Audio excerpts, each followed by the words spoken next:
Els treballadors de la EMT, empresa municipal de transports de Palma, anuncien mobilitzacions i aturades a partir de dilluns.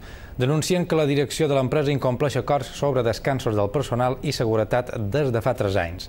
Segons la direcció, l'únic motiu de la vaga és salarial i no el poden resoldre.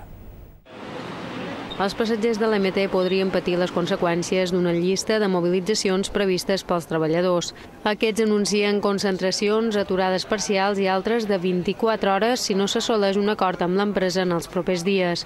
Segons el comitè d'empresa, la direcció no està respectant el temps de descans dels treballadors i no ha fet res per evitar que en un any s'hagin produït 4 agressions a conductors.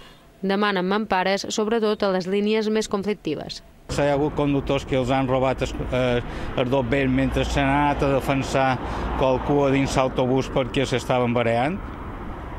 Quan ha tornat en el puesto de conductor s'ha trobat sense dobbers i nosaltres ens creiem amb una indefensió davant l'empresa.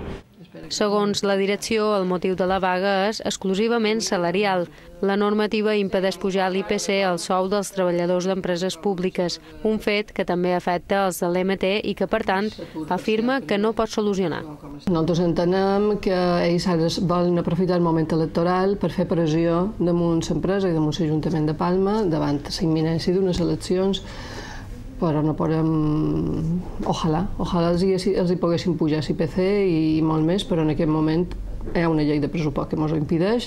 Dijous, comitè i direcció reuniran el TAMIP per mirar d'arribar a un acord que eviti les mobilitzacions.